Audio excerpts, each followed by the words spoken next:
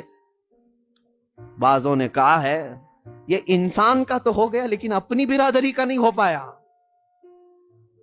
یعنی اپنے بھائی کو برداشت نہیں کیا. ارے انسان تو دوسرا ہے، اس کی جنس کا تھوڑی نہ ہے. جینڈر میل کھاتے ہیں کیا کتے کے اور انسان کے؟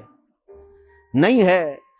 لیکن کتے کی یہی عادت خراب ہے کہ وہ اپنے بھائی کو اپنے کھانے میں برداشت نہیں کر پاتا. اسی وجہ سے رسول پاک صلی اللہ علیہ وسلم نے فرمایا دنیا کا طلبگار کتے کی طرح ہے. 4-5 دن باقی رہ گئے ہیں 15ویں شعبان کو، اور اس سال کا چیپٹر کلوز ہونے جا رہا ہے. ہمارے سارے اعمال اللہ کی بارگاہ میں پیش ہوں گے، فرشتے لے کر کے جائیں گے، مولا پچھلے سال 15ویں شعبان سے لے کر اس سال کے 14 شعبان تک ان لوگوں نے یہ سارے کام کیے. اب تمہیں پتا ہے، اللہ کو پتا ہے کیا کیا کیے. تم نے کتنی نمازیں چھوڑی وہ بھی لکھا ہوگا، کتنے روزے تم نے رمضان میں پچھلے مس کیے وہ بھی لکھا ہوگا، کتنے زکوٰۃ دبا کر کون بیٹھا ہے وہ بھی لکھا ہوگا، کتنے تم نے لوگوں کے مال کھائے وہ بھی لکھا ہوگا، کتنوں پر غلط نگاہ ڈالی وہ بھی لکھا ہوگا، کتنوں کے ساتھ دھوکہ کیا ہے وہ بھی لکھا ہوگا. یہ تمام چیزیں تو اس میں لکھی ہوئی ہیں، اور اسی حالت میں اب یہ جانے والے فرشتوں کے ہاتھوں اللہ کی بارگاہ میں. وہ اللہ کے فرشتے ہیں، لا یعصون اللہ ما امرہم ویفعلون ما یؤمرون. اللہ نے جس بات کا انہیں حکم دیا اس میں ایک رتی برابر وہ نافرمانی نہیں کرتے. جس بات کا انہیں حکم دیا گیا وہی کرتے ہیں. وہ اپنی ڈیوٹی کے پکے لے کر جائیں گے، ابھی سب کے اعمال لے کے جائیں گے. پیچھے گھوم کر کے دیکھ لو سال بھر میں کیا کیا کیے ہو، تمہیں اچھی طرح سے معلوم ہوگا کس مہینے میں کیا کیا عمل ہوئے ہیں. بھول جاتے ہو تو یہ اور ایک بڑا عذاب ہے. ایک چیز ہے، قرآن میں اللہ نے فرمایا ان الحسنات یذہبن السیئات. کچھ نیکیاں ایسی ہیں کہ اگر تم کرو گے تو برائیوں پر پانی پھیر دیا جائے گا. رپورٹ تو وہ لے کر ہی جائیں گے، لیکن 4 دن میں کچھ ایسا کرو کہ اس رپورٹ کے اوپر صرف اور صرف تمہاری نیکیاں ہی درج ہوں، باقی سارے گناہ ویسے ہی مٹا دیے جائیں. یہ ہو سکتا ہے آج کے ذکر کو بھی نہایت ہی خلوص کے ساتھ اللہ کی بارگاہ میں اپنے پچھلے تمام گناہوں سے توبہ کرتے ہوئے کھڑے ہو جاؤ، اور اس کے بعد یہ عہد بھی کرو کہ اے اللہ میں سچی توبہ کے ساتھ تیرے دربار میں آیا ہوں. میں جب جب بھٹکوں، جب جب میرا قدم ڈگمگائے، آج اتنی دعا ہے کہ مولا میرے قدموں کو سنبھال لے اور مجھے دنیا میں ڈوبنے سے بچا لے. جب تک زندہ رہوں اپنی رحمت میں جگہ دے، جب آنکھیں بند ہوں تو دامن مصطفیٰ میں مجھے جگہ عطا کر دے. کیا آپ یہ سمجھتے ہوں گے کہ صرف روح ہے اور جسم نہیں ہے؟ تو کیا مطلب ہے روح کا؟ لیکن روح اور جسم کا جب کمپیریزن ہوگا تو روح اس میں بہت بلند و بالا ہے. اس کی وجہ یہ ہے کہ روح کے نکل جانے کے بعد جسم زیادہ دیر تک نہیں سلامت رہ سکتا. چند گھنٹے، چند دنوں کے بعد اس کے اندر سڑن پیدا ہوگی اور یہ سڑ گل جائے گا. روح کے نکلنے کے بعد جسموں کی کوئی اوقات نہیں رہ جاتی، جسم سب مٹی میں مل جاتے ہیں، گل جاتے ہیں. نبیوں کے اور شہیدوں کے جسموں کو چھوڑ کر بات کر رہا ہوں عام طور پر. لیکن روح کیا چیز ہے؟ اللہ تبارک و تعالیٰ فرماتا ہے قرآن پاک میں، اے محبوب آپ سے یہ روح کے بارے میں پوچھتے ہیں یہ کیا ہے؟ آپ فرما دیں روح اللہ کے حکم کا نام ہے. روح اللہ کا حکم ہے. تو روح جس کے اندر موجود ہے اس کے ساری چیزیں ایکٹیو ہیں، سب چیزیں حرکت کر رہی ہیں. حتیٰ کہ آپ سننے کی جو طاقت رکھتے ہیں اس لیے کہ روح آپ کے جسم کے اندر ہے، اور میں بول رہا ہوں یہ طاقت ہے اس لیے کہ روح ابھی موجود ہے. ہاتھ اٹھ رہا ہے، پیر چل رہے ہیں، زبان مزہ چکھ رہی ہے، آنکھیں جھپک رہی ہیں. یہ ساری حرکتیں روح کے ہونے کی وجہ سے ہیں.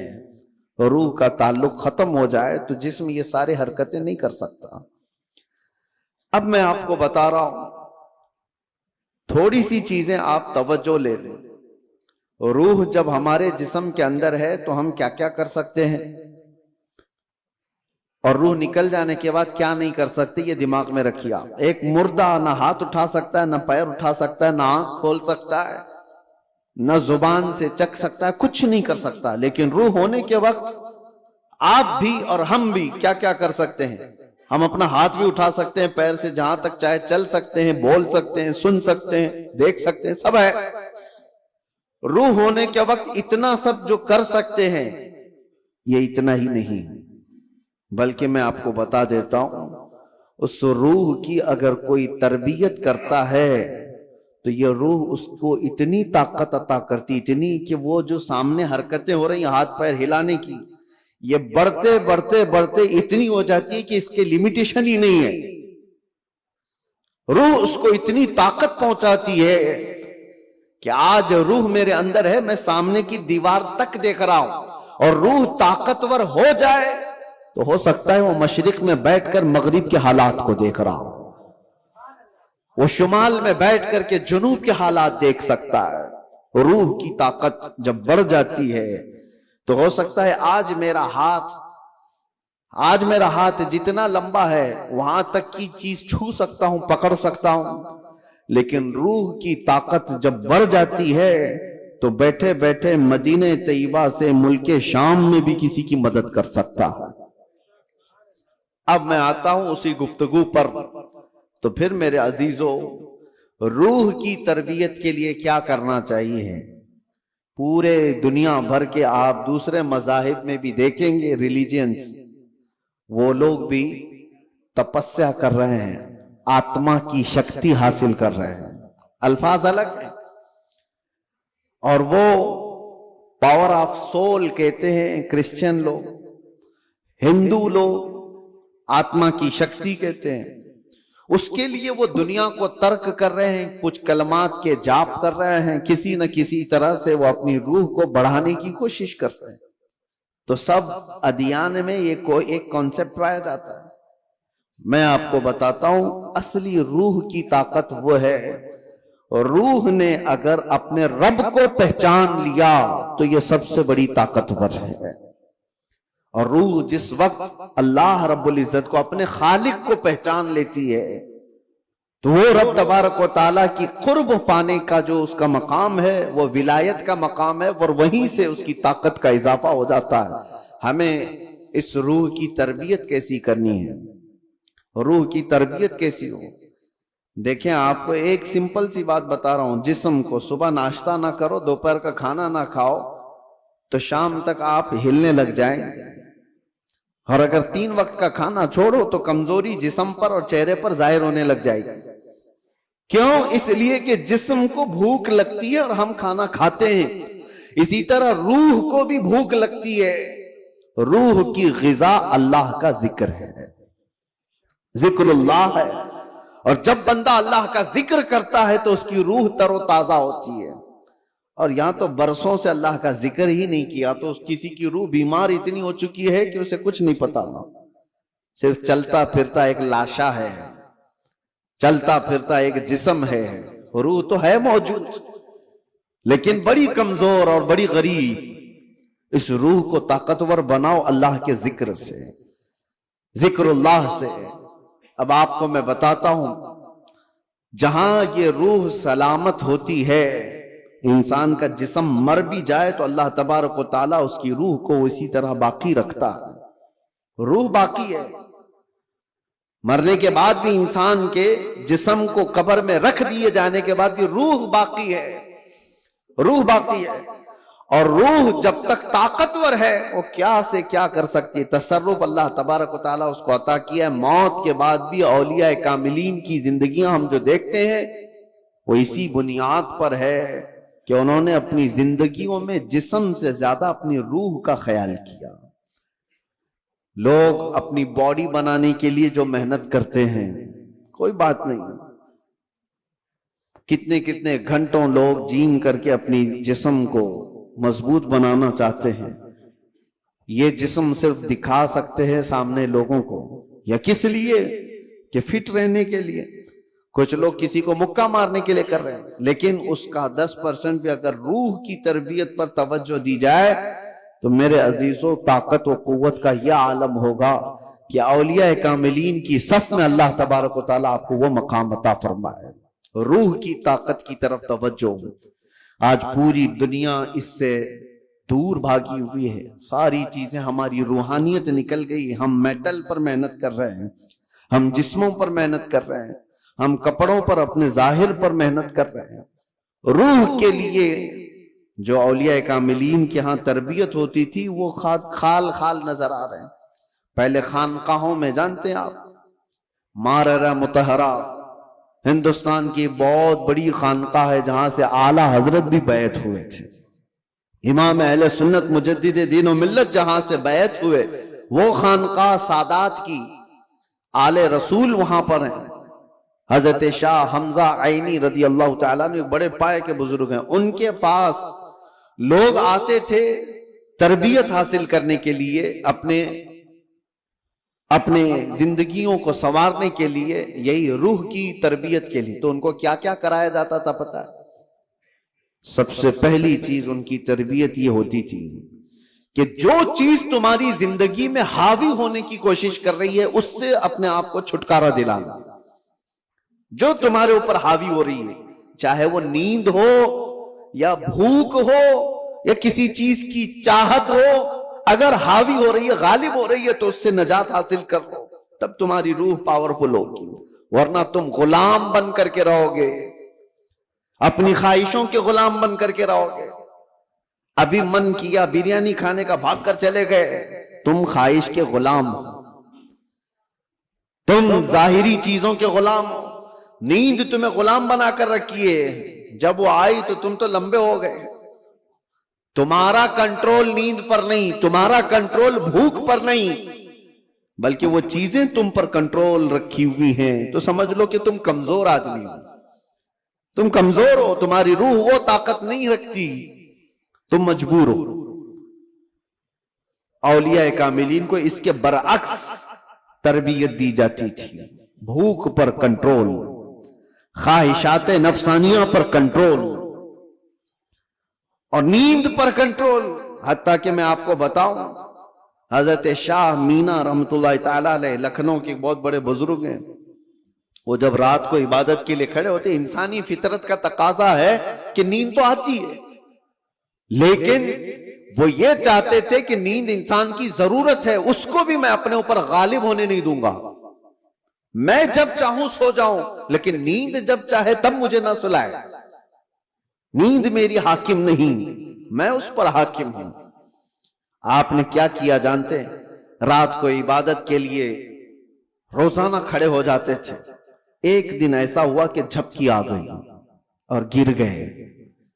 اس کا ان کو اتنا افسوس ہوا کہ عبادت میں نیند نے مجھے اپنا غلام بنا دیا.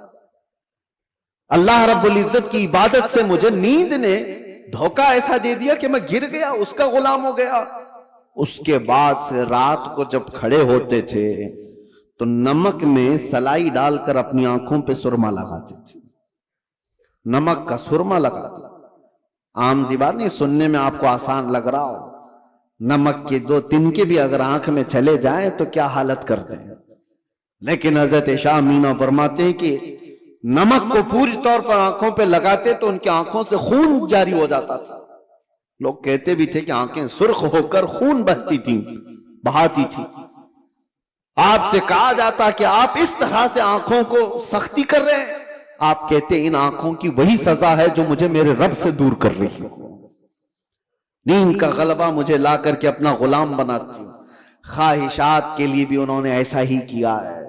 اپنے خواہشات پر کنٹرول جب تک آدمی نہیں کرتا اس کی روح طاقتور نہیں ہے، اس کی روح کوئی طاقت نہیں رکھتی، وہ کمزور آدمی ہے.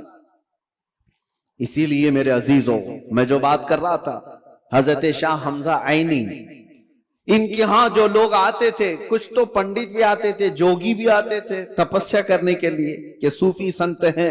ان کے ہاں جو تربیت ہوتی ہے وہ بہت اعلیٰ درجے کی ہوتی ہے. آپ یہ کہتے تھے کہ انسان سب سے زیادہ کن چیزوں کا محتاج ہے؟ کھانے کا، پینے کا،